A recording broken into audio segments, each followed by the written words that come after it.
안녕하세요. 네. 선글라스. 선글라스 끼고 있었네요. 반갑습니다, 여러분. 비가 엄청 내리고 있네요. 네. 저는 지금, 비 내리는 도로를 이렇게 좀 막히고 있어서, 천천히 운전하고 있어서 안전하게, 여러분하고 대화를 하려고, 핸드폰을 켰습니다. 거룩이 무엇일까요, 여러분? 거룩. 흔히 이제 거룩에 대한 오해들을 많이 하는데, 그거를 성경적으로 다 하나하나 찾아보지 않더라도 굳이, 거룩은 하나님만 거룩하시죠. 인간은 거룩할 수가 없는 존재이죠. 그 말은 하나님만 완전하시고, 인간은 불안정한 존재다. 근데 이제 어디서 문제가 오냐면 인간이 완전해지려고 하는 데서 문제가 오는 거죠. 인간이 완전해지려고 하고 인간이 스스로 거룩해지려고 하는 데서 문제가 오는 거죠. 우리가 스스로 거룩해질 수 있을까요? 불가능한 일이고, 우리가 스스로 거룩해질 수 있는 거는 완전 불가능한 일이고, 그러면 우리가 거룩해질 수 있는 방법을 성경에서 제시하고 있는데, 그게 바로 하나님을 의지하는 거죠. 거룩하신 주님, 또 하나님이 우리에게 예수 그리스도로 성령을 보내셔서 거룩한 영을 보내주시는 거죠. 그러니까 이제 간단하게 생각하면, 내가 내 죄, 거룩과 반대되는 것들과 헤어지고 멀어지고 거룩하신 하나님과 가까워질 때 우리 인생이 거룩해질 수 있는 거죠. 성경의 인물들도 많지만, 시대마다 또 우리 주변에 예수님을 믿고 변화된 분들이 다 그런 하나님의 위대하심을 경험하고, 하나님 정말 살아계신 걸 경험하고, 두렵고 떨림으로 하나님을 경배하고 경외하며 예배하며 하나님 뜻을 쫓아서 살기 시작하면서부터 우리 인생은 약간 구별된, 세상과 구별된 그런 삶을 사는 것. 그게 이제 저분 되게 거룩하다 이렇게 표현을 하죠. 그런데 이제 성경에 보면서, 특히 이번에 이사야를 공부하면서 우시아 왕에 대해서 제가 지난주에 설교를 했는데, 하나님을 의지하고 하나님께 도우심을 구해서 하나님의 복을 받았던 우시아가 하나님 앞에 스스로 거룩해지려고 하는 교만하고 오만한 마음 때문에 이 벌을 받는 장면이 이렇게 나옵니다. 그걸 보면서 저도 그런 생각이 많이 들어요. 목사잖아요. 목사님들이 이제 사역을 하면서 하나님을 얼마나 많이 의지하고 어렵고 힘들 때 믿음으로 이 하나님 사명을 감당하겠다고 기도하고 헌신하고 그렇게 해서 다들 목회도 하고 사역도 하는데, 하나님 축복하셔서 예를 들어서 교회가 형성이 되고 또 단체가 만들어지고 나면 이게 이제 하나님께 아닌 거죠. 그때 어느 지점부터는 이렇게 내게 되는 거지. 메시지는 똑같이 나가요. 왜냐면 메시지나 이런 설교 이런 거는 내 상태하고 상관없이 나가는 경우가 많아요. 나갈 수 있어요, 제가 볼 때는.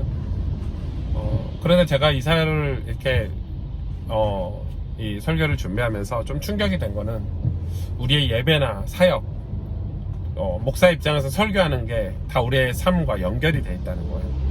하나님이 그걸 다 아시고 계시고 정확하게 열매로 갚아주신다는 거예요. 그런데 이제 우리 안에 이제 이런 문제들이 많잖아요. 우리가 거룩을 추구하지 않는 삶들, 앞에서는 되게 집회, 성회 이런 거는 막 뜨겁게 예배하고 뜨겁게 기도하면서 삶은 그렇게 살지 않는 분들, 신실하게 살지 않는 분들, 그게 이제 우리 시대의 어떤 기독교인들의 자화상인데, 그런 문제들이 이제 수면에 드러났을 때 엄청난 이 파장이 일어나잖아요. 사이비들 보니까, 교주들 보니까 집을 몇 채씩 가지고 있고, 그게 나쁜 건 아니에요. 외제차도 몇 대씩 가지고 그게 나쁜 게 아닌데 그럴 수 있죠. 충분히 그럴 수 있어요. 그런 외적인 걸로 제가 평가를 하는 게 아니라 이제 나중엔 그 독재가 되고 이제 나이가 들어서도 계속해서 그런 권력과 그 자리에 대한 어떤 욕심으로 계속 사역을 하는 것들이 이제 전형적으로 이제 사이비 교주들의 어떤 특징들이잖아요. 특징들이고 그러다 보니까 이제 이 공동체가 이제 이 분별력을 잃고 제 길로 가야 될 공동체가 흐트러져서 가는 것들. 어떤 저희 교회 청년이 그런 질문을 하더라고요. 목사님 왜 하나님이 그런 걸 다 막지 않으시냐고. 하나님이 왜 그런 걸 내비두시냐고. 여러분 하나님께서 우리를 향하신 걸 아셔야 되는데 하나님 우리 인간을 로봇처럼 사용하시지 않거든요. 야 오승주 너 이렇게 목회 너 이렇게 설교해 이렇게 안 하신단 말이에요. 네가 하고 싶은 대로 해. 그러나 책임은 네가 져. 이게 하나님 방법이죠. 네가 잘못했으면 혼나야 돼. 이런 게 하나님 방법이죠. 그렇게 해서 우리가 깨닫고 우리가 하나님의 사람으로 쓰임받기 위해서 애쓰고 노력하고 그게 이제 하나님이 이제 인간을 향한 어떤 배려이자 제가 볼 때는 축복이기도 하고 그렇다 보니까 이 이상한 것들이 되게 많이 나타나잖아요. 그 속에 이제 구원의 역사를 이루어 가시는 건데 아무튼 제가 거룩에 대해서 되게 많이 이제 이사야 선지자 시대의 삶들을 우리가 역사적인 배경을 공부를 하면서 다른 성경들은 다 이제 뭐 하나님이 이렇게 소명을 주셔서 선지자들이나 사역자들이 시작을 했는데 이사야만 독특하게 그런 일이 6장에 가서 이루어지죠. 1장부터 5장까지는 하나님이 그 시대에 있었던 어떤 이스라엘의 악행들, 북이스라엘은 이미 하나님을 떠났고 다윗 왕조를 떠난 북이스라엘이라면 이제 다윗 왕조인 유다 지파 지파를 중심으로 만들어진 남유다에 대해서도 뭐 남유다도 나중에 멸망하지만은 그걸 보면서 제가 많이 기도가 되더라고요. 정말 하나님이 우리에게 요구하시는 것들이 무엇인지를 가만히 생각을 해봐요. 제가 요즘 이렇게 메시지를 듣고 설교를 듣고 이렇게 많이 하잖아요. 저는 공부를 하고 목사니까 뭐 거의 하루에 일주일에 뭐 몇 편씩 설교를 듣고 사역을 하는데 이제 두 가지인 것 같아요. 뭐 어떤 목사님들은 우리 보고 뭐 최고의 자리에 앉아야 된다. 뭐 기독교회는 다 성공해야 된다. 기독교회는 다 돈을 잘 벌어야 된다. 그렇지 않으면 못 깨달은 거다. 뭐 이런 식으로 메시지를 하시는 분들이 많고 또 어떤 분들은 아니다. 우리가 고난 속에 있지만 우리가 돌 같지만 우리가 비록 삶이 비천하고 비루하지만 믿음을 잃어서는 안 된다. 왜냐면은 하나님은 돌들을 들어서라도 찬양하겠다. 왜냐면 이스라엘 백성이 찬양하지 않을 때 하나님이 돌을 들어서라도 찬양하겠다. 근데 우리가 돌이다. 뭐 이렇게 설교하시는 분들 계시죠. 우리는 믿음을 지키고 우리의 어려운 환경과 상황에서 신앙의 기능을 지키고 믿음으로 살 때 그 역사가 보잘것없어 보이지만 하나님은 그 역사를 들어 사용하신다. 그 삶을 들어 사용하신다. 이렇게 메시지 하시는데 뭐 이게 뭐 둘 다 맞는 말이죠. 우리가 엘리트도 돼야 되고 성공도 해야 되고 또 다 맞아요. 다 맞는 말이고 하지만 저는 제 마음 한켠에 저희 교회 성도들을 봤을 때는 조금 시간이 오래 걸려도 목사인 제가 하나님 앞에서 신앙에 대한 어떤 그 뜨거운 감동들이 없으면 성도들에게 아무리 좋은 설교를 하고 또 성도들에게 아무리 좋은 사역을 하더라도 아무리 좋은 그런 어떤 이 메시지를 하더라도 정말 우리 삶이 변화될 수 있을까? 우리 성도들이 정말 변화될 수 있을까? 이런 생각들이 많이 들어요. 그러니까 저는 이제 개척하고 제가 되게 막막한 일들을 많이 겪잖아요. 요즘 시대 개척은 뭐 안 하는 거라는데 아무튼 개척을 해서 되게 막막한 일들을 많이 겪었을 때마다 처음에는 인본주의가 많이 나오더라고요. 제 인본주의가 계속 많이 나오고 배운 게 있고 책을 많이 보니까 이렇게 하면 돼 저렇게 하면 돼 이런 게 많이 나오는데 나중에는 그 인본주의를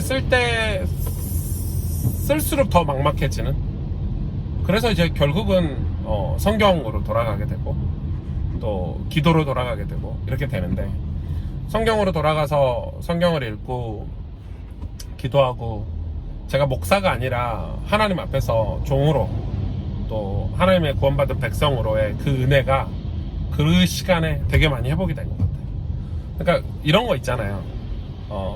이 이단 사이비들이 추종자들을 향해서 너희들 이것도 못해? 이게 이제 주요 그들이 쓰는 이 메시지들이거든요. 너희는 이거 못하지, 나를 계속 따라오면 언젠가 할 수 있어, 이게 이제 끝까지 못하고 죽는 경우가 많은데 네. 막상 가보면 별거 없고 뭐 이런 게 많아요. 제가 이제 고민은 제가 그 은혜를 많이 잃어버리고 살았던 거예요. 그래서 제가 개척하고 한 1, 2년쯤 지나서는 너무 좋더라고요.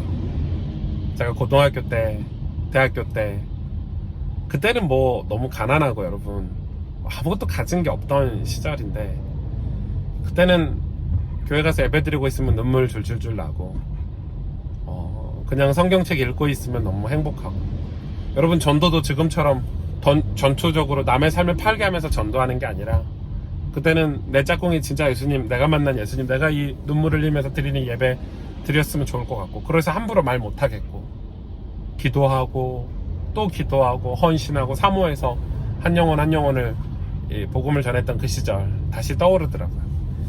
그러니까 제가 그 은혜를 받고 나니까 성도들의 삶이 이해가 되고, 제가 저희 교회 한 장로님이 되게 어려웠어요. 왜냐면 이제 직업이 지금 시대하고 안 맞는 직업, 그러니까 이제 사양길에 접어든 직업을 갖고 계신 장로님인데, 그럼 회사가 어렵잖아요. 일도 못하고. 그러면 이제 여러분 제 또래 나이가 아이를 한참 커가고 있는데, 그럼 사모님 권사님하고 되게 사이가 쉽진 않겠죠.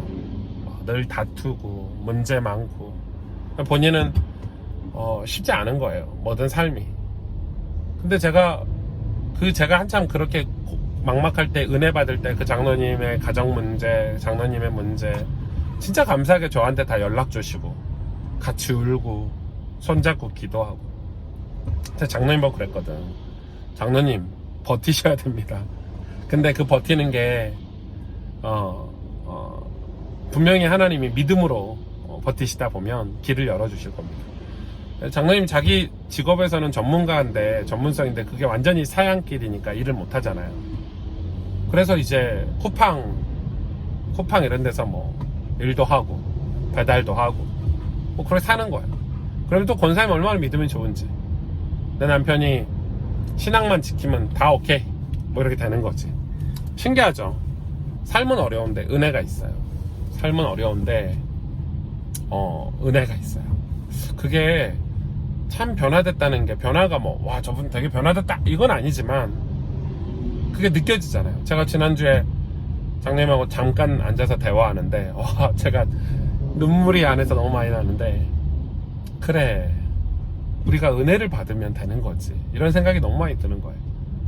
여러분 맞아요. 우리가 저 엘리트가 돼서 1%, 0.1% 이런 거 돼서 복음에 완전히 큰 영향력 주는 것도 맞아. 그걸 저도 하고 싶고, 그런 사람이 교회에 있으면 얼마나 좋겠어. 그런 사람 한 사람만 있으면 교회가 다 살 수 있다 이렇게 얘기하시더라고요. 맞는데 저는 우리 교회 성도들 한 명 한 명, 한 영혼 한 영혼이 진짜 다 은혜 받았으면 좋겠고, 이 십자가의 은혜, 이 하나님, 거룩하신 하나님을 만나서 이사야가 본 것처럼 내 입이 부정하니 주님 내가 죽겠습니다 이렇게 고백할 때 하나님이 재단 숯불을 이사야 입에 탁 대주고, 네가 이제 정하였도다, 네가 이제 정하였도다. 이사야가 얼마나 행복했어요. 그 거룩하신 하나님을 만나고, 그 어려운 시대에 나라가 위기가 많고 죄악이 관영한 시대에, 지금 시대가 그렇잖아요 여러분. 죄악이 완전히 관영했어요. 그런데 교회 메시지도 성공해래. 그 죄악 속에서 성공하래. 같이 죄악을 저지르는 건 괜찮대. 그건 아니잖아요, 여러분. 우리가 거룩해지는 거는 거룩한 저항을 하는 건데, 그 죄악 속에, 그 죄악들과 그 세상에서 저항을 해서 내가 믿음이라는 걸 지키는 게 신앙 아니에요. 구별돼서 사는 게 신앙이잖아요. 저는 그렇게 생각해요. 어떤 분이 막 특강 이런 거 강의하러 다니는 분이 있어요. 뭐 강의 특강 이런 거 하면은 뭐 엘리트니까 시키겠죠. 실력 있으니까 시켜. 그래서 아이들한테, 우리 후대들한테 이렇게 이런 삶을 살아야 된다면서, 이런 실력을 가져야 된다면서 이렇게 메시지 비슷하게 이렇게 하는데, 나중에 보니까 가정이 엉망이야. 가정도 돌보지 않고, 자기 가족들은 고통스러워하고, 맨날 밖으로 돌아다니고, 심지어는 이 타락, 쾌락, 음란의 쾌락해서 이 불법을 저지르고. 그러니까 우리가 그걸 확인을 안 하고서 이 특강 강의 이런 걸 세우면 안 되고, 여러분들도 그런 유튜브나 그런 특강들, 저 사람 되게 멋있다, 부럽다 하는 분들을 조심하셔야 되는 게, 저는 복음은 그런 거 아니라고 생각해요. 성경 속의 그 은혜, 하나님 우리를 향하신 그 은혜, 그거잖아요. 그거 회복할 때 우리가 믿음으로 사는 거예요. 그래서 하박국 선지자가 다 망했어.